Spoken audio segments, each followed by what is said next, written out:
Sa ibang bansa magpahanggang ngayon pinapatupad pa rin yung yung parang capital punishment nila yung death penalty mga kapatid, no. Dito sa Pilipinas ang huling nabalitaan ko na napatawan nun si Etchegaray pa, panahon pa ni Erap yun mga tol, tapos nabolish. Eto ngayon, no, good news, no, President BBM death penalty aprobado, Senate. Attorney Acosta, Senator Robin Bato, VP Sara, FPRRD. Ano to, naaprobahan ba? Yan ang ating aalamin at bibigyan ng reaction video and commentary. And syempre ikaw pwede ka sumama sa akin ngayon sa pag-comment sa pamamagitan ng comment section sa ibaba mga kapatid kung ano ang inyong opinion. Kayo ba, sang-ayon ba kayo na muling ibalik mga kapatid itong capital punishment na to para sa mga taong alam mo na parang wala ng pag-asa sa buhay mga tol? Yan ang ating aalamin at bibigyan ng reaction video mula rito kay Pinas News Insider. At syempre kung bago ka pa lamang dito sa ating channel at gusto mo yung mga ganitong klaseng commentary, no, huwag mong kakalimutan mag-subscribe, click mo na rin ang notification bell para ma-notify ka kapag may mga bago tayong reaction video. Huwag na natin patagalin pa, total wala na rin naman tayong hinihintay na, panoorin na natin to mga tol.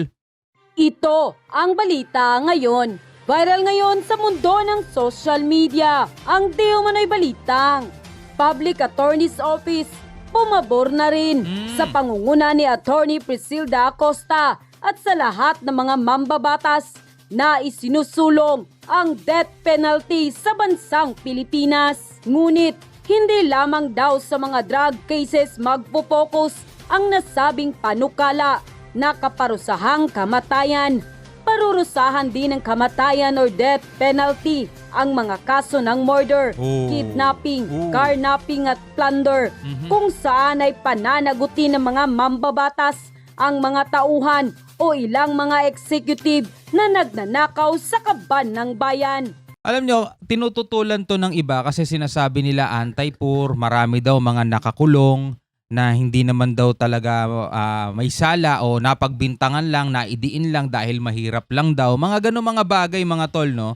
So wala namang problema doon sa sinasabi nila mga kapatid. Pero paano yung mga napatunayan na? Yung talagang kahit na nasa kulungan na, alam mo yun, gumagawa pa rin ng masama. Alimbawa, yung mga na-convict na mga drug lord talaga, yung mga talagang nandudun na, no? Alam na talagang punong-puno na sila ng ebidensya at nandudun na talaga sila. Paano sila? Hanggang ngayon mga tol, na kahit na nandoon sila sa loob, nagagawa pa rin nila yung dahilan kung bakit sila nandoon sa loob. So paano yung mga yon, di ba? Ano sa tingin ninyo? Pero bago ang lahat, kung bago ka pa lamang sa aming channel, please huwag kalimutang mag-subscribe at i-click ang notification bell para mas maging updated ka pa lalo sa lahat pa ng bagong video na i-upload namin. At eto na nga mga kababayan, dati siyang hindi pumapabor sa parusang kamatayan. Ngunit ngayon, napag-aralan na mismo ni Attorney Priscilda Acosta na dapat lang itong isabatas sa bansang Pilipinas sa isang Zoom interview kasama ang ilang mga lawyers at ilang mga kongresista. Gayon din ang ilang mga chief executive ng kapulisan ay kinumpirma pa mismo ni Attorney Priscilda Acosta na napapanahon na ang pagpapatupad ng parusang kamatayan sa ating bansa. Sa iba't ibang kriminalidad na nangyayari ngayon sa ating mahal na bayan, patungkol sa mga drug-related cases, anomaly at napakarami pang kaso, ay tila napapanahon na para sa bansang Pilipinas. Kailangan mo kasing talagang magtatak ng takot doon sa isip ng tao mga kapatid, no? Hindi kasi titigil yan, hindi siya mananawang magpasaway mga kapatid kung puro pagsaway lang, 'di ba? Halimbawa, nahuli, gumagawa ng illegal, pagbebenta ng mga illegal na droga, nahuli, kinulong, 'di ba? Pero kahit na nandoon na siya sa kulungan mga tol, lalo na kung mayaman 'yan, meron pang mga kubol yan, di ba? May mga special treatment siya. Nakakagawa pa rin siya, nakakapagluto pa rin siya doon, nakakapagbenta pa rin siya doon. Araw-araw, normal na lang sa kanya yung mga 10 million, 15 million, 20 million, mga tol. Di ba? Para saan pa yung kulungan, di ba? Parang binigyan mo lang din siya ng ng protection para hindi siya magalaw ng mga kalaban niya, di ba? Parang protection na nga sa kanila yung kulungan, di ba? Pero kung gagawin ng gobyerno yan, kung sakasakali lang talaga, kung sino lang yung mga mapapatunayan at magbibigay sila ng takot sa isipan ng iba, 'Di ba? Baka sakaling magdalawang isip na o kaya magsiliparan na sila paalis ng Pilipinas, 'di ba? Sa ibang bansa na lang tayo, delikado rito sa Pilipinas. Bitay agad, 'di ba? Mga ganong mga bagay Natanggapin na dapat lamang ibigay ang karapatang parusa sa lahat ng mga lumalabag sa batas sa naging sona nga noon ng dating Pangulong Rodrigo Duterte. Sinabi nito na agad-agad magkaroon ng plano ang Kongreso at ilang mga mambabatas na maisabatas na ang nasabing panukalang death penalty. Sa nasabing Zoom interview ay pinatunayan mismo ni Atty. Acosta na ang mga tao, mga personalidad na lumabag sa batas ay dapat lamang na magkaroon ng karampatang parusang kamatayan.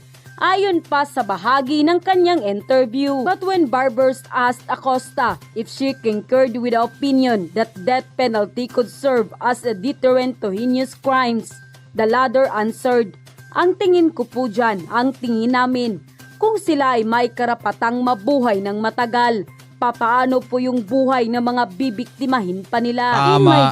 In our view, if the criminals have the right to live long lives, then what about those whom they will victimize? Tama. End quote. At dahil nga sa balitang ito, ay mukhang mapapadali na ang pagkakaroon di umano ng death penalty sa bansang Pilipinas. Ngunit ano nga ba ang mga kaparusahang kamatayan at ano ang mga kasong dapat bigyan ng kaparusahang death penalty? Narito ang top 20 kung saan ay ito ang nangunguna sa listahan na dapat managot ng kaparusahang kamatayan sa kahit na sino mang taong lalabag sa nasabing batas. Proposed crime to be punished by death: treason, qualified piracy, qualified bribery, parricide, murder, infanticide, rape, depends on when and how it was committed, kidnapping and serious illegal detention, robbery with violence against or intimidation of person. Yung rape may depende pa kung kailan. Siguro kung sobrang tagal na siguro, no? Destructive arson, plunder, importation of dangerous drugs, Yan. sale, trading, administration, distribution of dangerous drugs, Yan. maintenance of a deemed dive resort where drugs are used, Yan. manufactured of dangerous drugs, Lalo yan. possession of dangerous drugs of a certain quantities, cultivation of plants classified as dangerous drugs, unlawful prescription of dangerous drugs, criminal liability for planting of evidence, carnapping. Yan no, yung mga planting of evidence. Yan, naku, dami nabibiktima dyan mga tol. Napakaraming nabibiktima dyan. Kaya dyan pumapasok yung mga wala naman talagang sala, mga inosente pero napaparusahan. Dahil dyan sa planting of evidence na yan. Kaya yung mga gagawa niyan, syempre magdadalawang isip na rin sila dahil katapusan nila pag napatunayang na-plant lang talaga. Pero paano mo nga naman mapapatunayan kung hindi rin maayos naman yung ating sistema, 'di ba? Yung court system natin dito, yung judicial system natin, kailangan maayos din yun maigi. Kasi minsan yung isang kaso mga tol tumatagal ng 5 taon, 10 taon tas saka mapapatunayan na wala palang kasalanan to. 10 taon na nakalipas, nakakulong yan, wala namang kasalanan, 'di ba? Sayang yung 10 taon ng buhay niya. Halimbawa nakulong siya ng 40, no, makakalaya siya 50 na siya, tas wala pala siyang kasalanan, no. Laki nung nawala sa kanya. Pero syempre, ang kapalit nun kapag napatunayan na talagang inano lang siya, biktima lang siya ng planting of evidence, mga tol, yung mga ganon. Katapusan naman nung nagplanta sa kanya. Saka dapat habang dinidinig yung kaso, yung nagplanta sa kanya at saka yung naplantahan, mga kapatid, pareho dapat hindi makakakilos yun. Para patas, di ba? Para patas.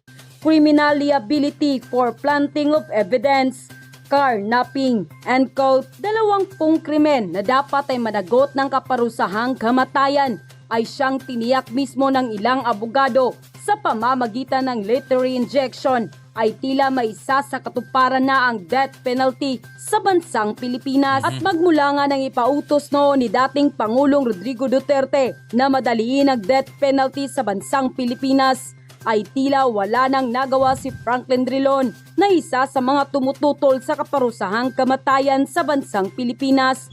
Wala na nga siyang nagawa dahil umabot na sa ilang mga mambabatas at senador ang nasabing panukala at lalo nang pinagtibay pa ito ng Public Attorney's Office sa pangunguna ni Attorney Priscilda Acosta na karapat dapat lamang bigyan ng kaparusahang kamatayan ang sinumang lalabag sa hindi makatarungang pagpatay at pagnanakaw sa kaban ng bayan.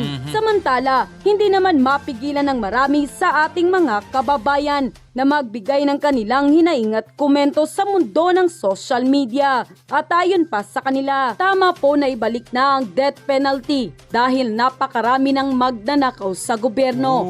Maraming papabor sa batas na ito, lalo na yung mga adiksyonist na Rig Piskeller at yung mga nakaupo sa gobyerno na kurakot sa kaban ng bayan. Dapat talaga ipatupad na yan. Ayos. Lalo na yung mga gumahasa na mga bata, yung mga 7 taong gulang pababa, yung mga ganun 10 taong gulang pataas.